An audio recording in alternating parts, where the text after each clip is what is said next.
सितंबर का महीना बीतने में महज 9 दिन का समय बचा हुआ है और इस अवधि में आपको कई जरूरी काम निपटाने हैं। इनमें से एक है सर्कुलेशन से बाहर किए गए 2000 रुपए के गुलाबी नोटों की वापसी। अगर आपके पास भी बड़े नोट हैं तो फिर 30 सितंबर 2023 तक इन्हें बैंक में जमा करा दें, क्योंकि आरबीआई की डेडलाइन खत्म होने के बाद ये किसी काम के नहीं रहेंगे, यानी रद्दी के समान हो जाएंगे। अब तो दिग्गज कंपनियों ने भी इन नोटों को लेने से इनकार कर दिया है। 30 सितंबर है इस काम के लिए डेडलाइन। भारतीय रिजर्व बैंक ने बीते 19 मई 2023 को 2000 रुपए के नोटों को सर्कुलेशन से बाहर कर दिया था और बाजार में मौजूद इन नोटों को बैंकों के जरिए वापस लौटाने के लिए 30 सितंबर की तारीख तय की थी, जो बेहद नजदीक है। हालांकि मार्केट में मौजूद कुल नोटों में से 93% नोट 31 अगस्त 2023 तक आरबीआई के पास वापस आ चुके थे, लेकिन अभी भी 7% नोटों को लोग बैंक की लाइन में लगने के बजाय ई कॉमर्स प्लेटफॉर्म के जरिए कैश ऑन डिलीवरी ऑप्शन चुनकर या अन्य दुकानों पर चलाने की आस में दबाए बैठे हैं। अमेजोन ने ये नोट लेने से किया इनकार। अगर आप भी इसी आस में नोट अपने पास रखे हुए हैं तो बता दें कि कई कंपनियां जो कि अब कैश ऑन डिलीवरी सर्विस के दौरान इन 2000 रुपए के नोटों को स्वीकार नहीं कर रही है। डेडलाइन करीब आते ही उन्होंने भी इसे लेने से इनकार कर दिया है। इसमें दिग्गज ई कॉमर्स प्लेटफॉर्म अमेजोन भी शामिल है। अमेजोन ने बीते मंगलवार को कहा है कि अब 2000 रुपए के note cash on delivery service पर नहीं लिए जाएंगे। हालांकि अगर कोई ऑर्डर थर्ड पार्टी के कुरियर पार्टनर के जरिए भेजा गया तो इन नोटों को स्वीकार किया जा सकता है। 2000 रुपए के 93% नोट आए वापस। जब केंद्रीय बैंक ने 2000 रुपए के नोटों को बंद करके इसकी वापसी की सुविधा का ऐलान किया था तो शुरुआती दौर में महज 20 दिनों के भीतर ही बाजार में मौजूद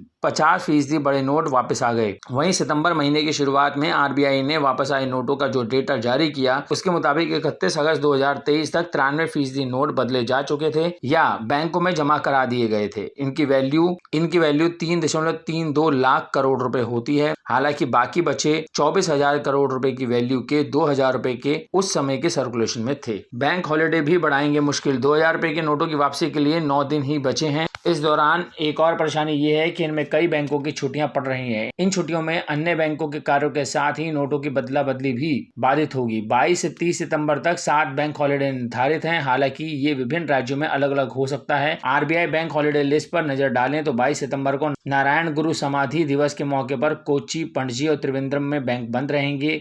वहीं अगले 23 से 24 सितंबर को चौथे शनिवार और रविवार का अवकाश रहेगा। अन्य बैंक हॉलिडे में 25 सितंबर को श्रीमंत शंकरदेव की जयंती के अवसर पर गुवाहाटी में बैंक क्लोज रहेंगे। 27 सितंबर को मिलादे उल शरीफ पर जम्मू, कोच्चि, श्रीनगर और त्रिवेंद्रम में क्लोजिंग रहेगी। 28 सितंबर को ईद ए मिलाद उन नबी के चलते अहमदाबाद, आइजॉल, बेलापुर, बेंगलुरु, भोपाल, चेन्नई, देहरादून, तेलंगाना, इम्फाल, कानपुर, लखनऊ, मुंबई, नागपुर, नई दिल्ली, रायपुर और रांची में बैंकों की छुट्टी घोषित है। तो 29 सितंबर को इस पर्व के मौके पर गंगटोक, जम्मू और श्रीनगर में बैंकों में कामकाज नहीं होगा। हालांकि इन बैंक छुट्टियों के दौरान आप ऑनलाइन बैंकिंग के जरिए अपने काम निपटा सकेंगे।